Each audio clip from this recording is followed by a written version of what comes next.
Hello everyone, this is Pooja Sharma from Pooja Sharma classes. उम्मीद करती हूँ आप सब अच्छे होंगे। सीट एट 2024 के लिए हम यहाँ पे सीरीज चला रहे हैं जो कि आपकी बाल विकास की है। इसमें हम आपके जो पेपर में आए हुए क्वेश्चंस हैं उनको यहाँ पे मैं डिस्कस करा रही हूँ। तो आप इन सभी को अच्छे से देखिए, समझिए।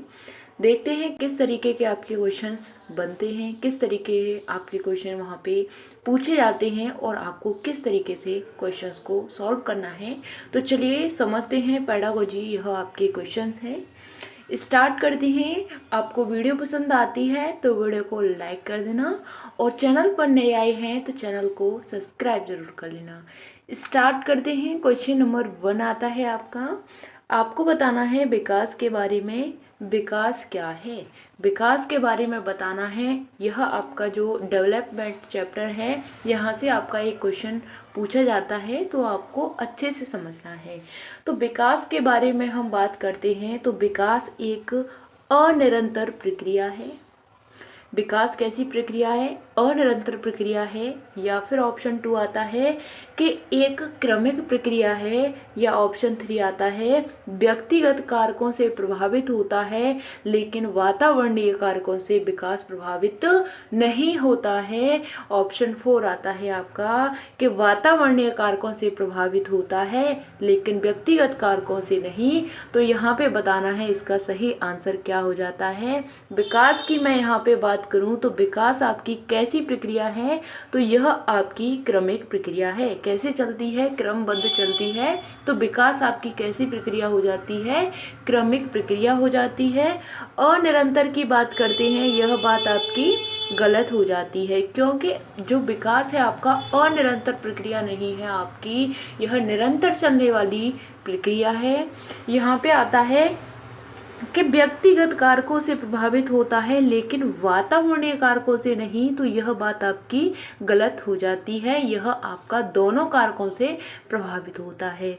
ऑप्शन 4 में इसी चीज़ का उल्टा दे रखा है यहाँ पे कि वातावरणीय कारकों से प्रभावित होता है लेकिन व्यक्तिगत कारकों से नहीं। तो यह बात भी आपकी गलत हो जाती है। यह दोनों से प्रभावित होता है, यहाँ पे नहीं दे रखा है इसलिए आपका यह गलत हो जाता है। ठीक, तो आपको ध्यान रखना है कि विकास के बारे में हम बात करते हैं तो यह कैसी प्रक्रिया है? तो विकास आपकी क्रमिक प्रक्रिया है। ऑप्शन नंबर 2 आपका यहाँ पे सही आंसर हो जाता है।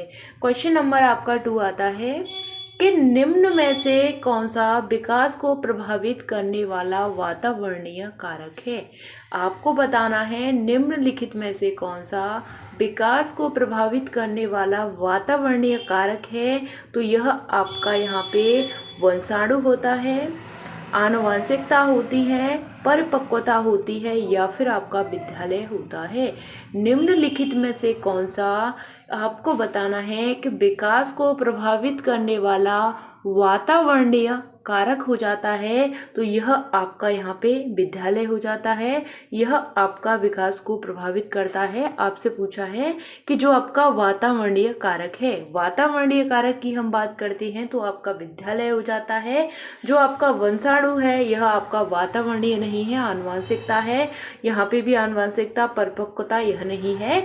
ऑप्शन नंबर 4 आपका यहाँ पे सही आंसर है। यह आपका कैसा कारक हो जाता है? यह आपका वातावरणीय कारक हो जाता है।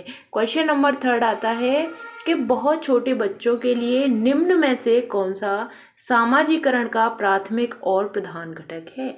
आपको बताना है यहाँ से सामाजिकरण से आपके यहाँ पे एक क्वेश्चन बनता है तो यहाँ पे आपसे पूछा जाए कि प्राथमिक कारक आपका क्या होगा। हमेशा आपको ध्यान रखना है आपका क्या होगा? परिवार होगा। और द्वितीय कारक की हम बात करें तो आपका द्वितीय कारक में समाज आ जाता है, द्वितीय कारक में आपका विद्यालय आ जाता है, द्वितीय कारक में आपका यहाँ पे मीडिया आ जाता है। ठीक, मीडिया आ जाता है और आपका यहाँ पे आस पड़ोस आ जाता है। इतना आपको ध्यान रखना है, इतना आपको ध्यान रखना है। यह जो जनसंचार है, सांस्कृतिक प्रचलन है, विद्यालय है, यह आपके द्वितीय कारक के घटक हो जाते हैं। इतना आपको ध्यान रखना है। फर्स्ट की बात करें, प्राथमिक की बात करें तो हमेशा आपको ध्यान रखना है आपका क्या होगा? परिवार होगा। यहाँ तक बात क्लियर? चलिए यहाँ पे हम समझते हैं कि जो प्राथमिक कारक हो जाता है क्या हो जाता है, तो जनसंचार होता है, सांस्कृतिक प्रचलन होता है, विद्यालय होता है या फिर आपका परिवार हो जाता है। क्वेश्चन नंबर 3 का सही आंसर आपका ऑप्शन नंबर 4 हो जाता है। यह आपका सामाजिकरण का क्या हो जाता है, प्रथम कारक और प्रथम घटक हो जाता है, प्रधान घटक हो जाता है। ऑप्शन नंबर 4 आपका सही आंसर हो जाता है। बाकी के आपके सभी यह तीनों क्या हो जाते हैं, यह तीनों आपके क्या हो जाते हैं, यह आपके द्वितीयक कारक हो जाते हैं। क्या हो जाते हैं, द्वितीयक कारक हो जाते हैं सामाजिकरण के। क्वेश्चन नंबर 4 आता है, आपको बताना है कि जीन पियाजे के संज्ञानात्मक विकास के सिद्धांत के अनुसार किस चरण पर अनैच्छिक क्रियाएं अधिगम का प्रधान और प्राथमिक माध्यम होती हैं। जीन पियाजे के संज्ञानात्मक विकास सिद्धांत के अनुसार किस चरण पर अनैच्छिक क्रियाएं अधिगम का प्रधान और प्राथमिक माध्यम होती हैं, तो यह आपकी संवेदीगामक होती है। ऑप्शन 2 आता है पूर्व संक्रियात्मक होती है। ऑप्शन 3 आता है मूर्त संक्रियात्मक होती है। ऑप्शन 4 आता है औपचारिक संक्रियात्मक होती है। यह जीन पियाजे के अनुसार 4 अवस्थाएं हो जाती हैं। यह जीन पियाजे के अनुसार 4 अवस्थाएं हो जाती हैं। संवेदीगामक अवस्था के बारे में मैं थोड़ा सा बात करूं तो यह आपकी 0 से 2 वर्ष की अवस्था होती है। पूर्व संक्रियात्मक की बात करूं तो 2 से 7 वर्ष की अवस्था होती है। मूर्त की मैं बात करूं तो 7 से 11 वर्ष की अवस्था होती है। और औपचारिक संक्रियात्मक की बात करूं तो 11 से 15 वर्ष की अवस्था हो जाती है। इतना आपको ध्यान रखना है। जो जीन पियाजे हैं यह आपके स्विट्जरलैंड के रहने वाले थे। और जीन पियाजे के बारे में मैं बात करूं तो इन्होंने अपने बच्चों की अवस्थाओं में जो परिवर्तन हुआ था उसको इन्होंने खोजा था। ठीक, इतना आपको ध्यान रखना है। यह जो आपकी अवस्थाएं हैं यह बहुत ही महत्वपूर्ण हो जाती हैं और वर्ष भी आपकी महत्वपूर्ण हो जाती हैं।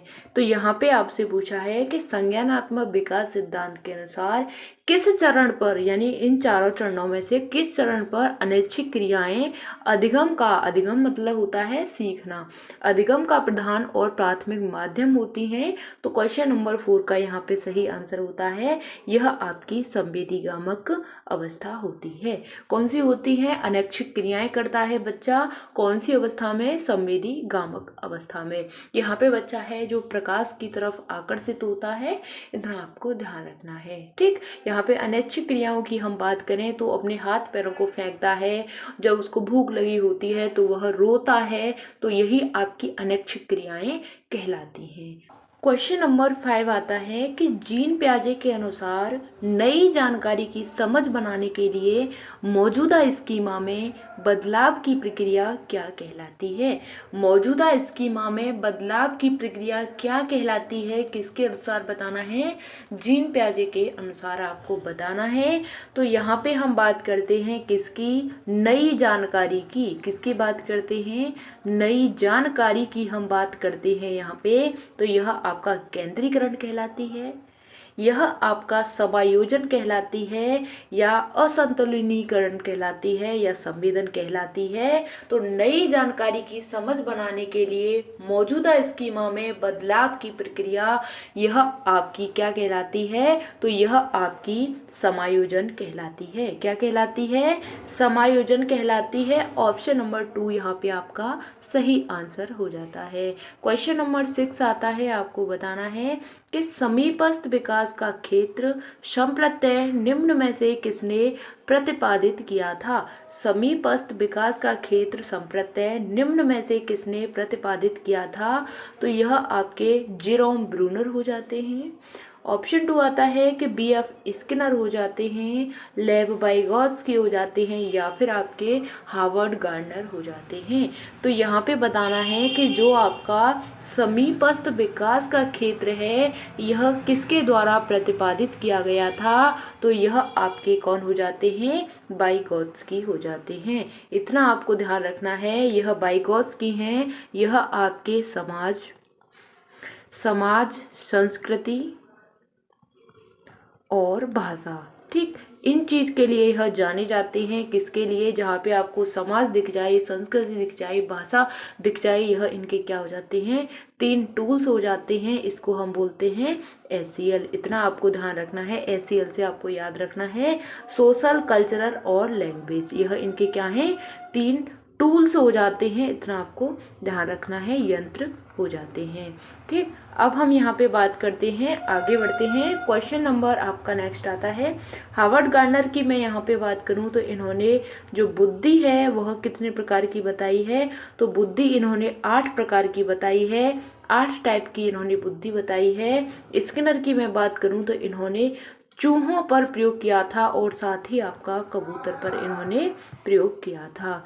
आगे बढ़ते हैं। क्वेश्चन नंबर नेक्स्ट आता है कि लेव वाइगोत्स्की ने विकास, यहाँ पे आपको बताना है कि को से में बदलाव के रूप में परिकल्पित किया है। तो स्कीमा और संप्रत्यय को, सामाजिक स्तर पर सहभागी क्रियाओं, अनुग्रहित प्रक्रियाओं को या अनैच्छिक क्रियाओं को, स्कीमा को, या ऑप्शन 4 आता है व्यक्तिगत क्रियाओं से बाह्य प्रक्रियाओं में। तो यहाँ पे बताना है इसका सही आंसर किसके अनुसार? लेव वाइगोत्स्की के अनुसार। तो क्वेश्चन नंबर 7 का सही आंसर होता है ऑप्शन नंबर 2। मैंने आपको बताया कि जो आपकी सामाजिक चीज़ें यहाँ पे दिख जाएं आपको, वही आपका लेव वाइगोत्स्की से संबंधित आंसर हो जाता है। SEL की हम यहाँ पे बात करते हैं।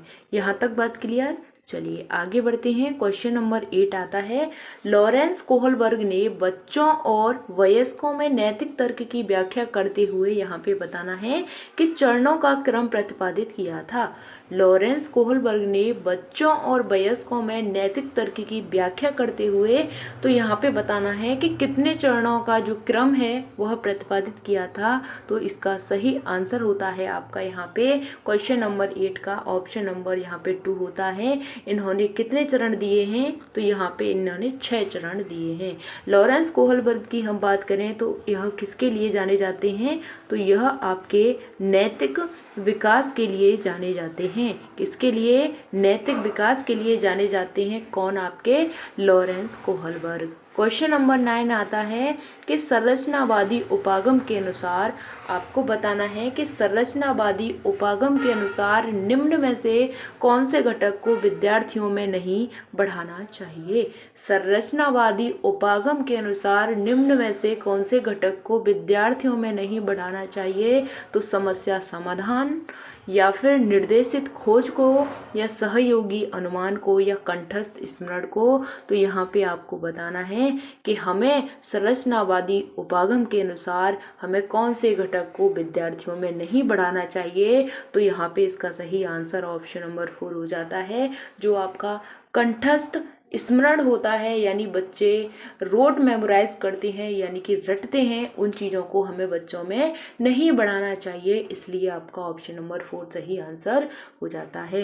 प्रॉब्लम सॉल्विंग की बात करते हैं तो यह बात आपकी बिल्कुल सत्य होती है, हमें इन चीज़ों को बढ़ाना चाहिए। बच्चों को खोज करने के लिए हमें देना चाहिए और अनुमान लगाने के लिए। ठीक, तो यहाँ पे आपका जो नहीं बढ़ाना चाहिए, तो यहाँ पे कंठस्थ स्मरण को हमें नहीं बढ़ाना चाहिए। क्वेश्चन नंबर 10 आता है, आपको बताना है कि बुद्धि लब्धि के बारे में है कि IQ परीक्षणों के संदर्भ में निम्नलिखित में से कौन सा कथन सही है?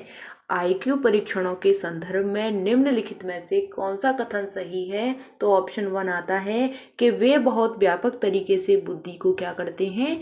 मापते हैं। ऑप्शन 2 आता है कि बुद्धि लब्धि परीक्षणों में मापने की एक निश्चित प्रकार की त्रुटि है। ऑप्शन 3 आता है कि बुद्धि लब्धि परीक्षण किसी भी प्रकार के सांस्कृतिक पूर्वाग्रह से मुक्त है। या ऑप्शन 4 आता है कि बुद्धि लब्धि परीक्षण हमेशा अत्यधिक विश्वसनीय होते हैं। तो यहाँ पे बताना है कि बुद्धि लब्धि परीक्षणों के संदर्भ में निम्नलिखित में से कौन सा कथन सही हो जाता है। तो बुद्धि की मैं बात करूँ तो हार्वर्ड गार्डनर ने बुद्धि को कितने प्रकार में बांटा है? तो 8 प्रकार की इन्होंने बुद्धि को बताया है। इतना आपको ध्यान रखना है। तो इसका सही आंसर है, आपको बताना है कि कौन सा सही आपका कथन हो जाता है IQ को लेकर। तो इसका सही आंसर आपका ऑप्शन नंबर 2 हो जाता है। यह बुद्धि लब्धि परीक्षणों में मापने की क्या होती है? एक निश्चित प्रकार की त्रुटि होती है। यह आपका सही आंसर हो जाता है। यहाँ तक बात क्लियर?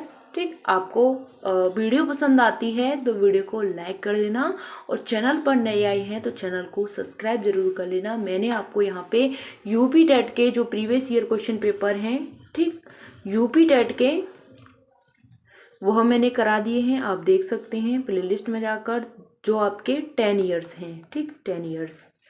और मैं बात करूं जो आपके जो सी टेट के ऑनलाइन परीक्षा में आए हुए आपके प्रीवियस ईयर क्वेश्चन पेपर हैं, वह भी मैंने करा दिए हैं, जो कि आपके कौन से हैं, जो आपके 2021 का ऑनलाइन परीक्षा हुई थी वह भी करा दिए हैं, ठीक। तो इतना आपको ध्यान रखना है, अच्छे से सभी वीडियोस को देखना है, समझना है चीज़ों को, ठीक। मिलते हैं फिर आपको आगे की नेक्स्ट वीडियो में। अगर आपका कोई भी डाउट होता है तो आप मुझसे कमेंट के माध्यम से पूछ सकते हैं। यहाँ पे थोड़ा सा जो बैकग्राउंड में नॉइस आ रही है, आप इस चीज़ को थोड़ा सा इग्नोर करना, चीज़ें बेहतर होंगी अगर आपका सपोर्ट होता है तो। मिलते हैं फिर आपको आगे की नेक्स्ट वीडियो में, तब तक के लिए थैंक्स फॉर वॉचिंग। जय हिंद, वंदे मातरम।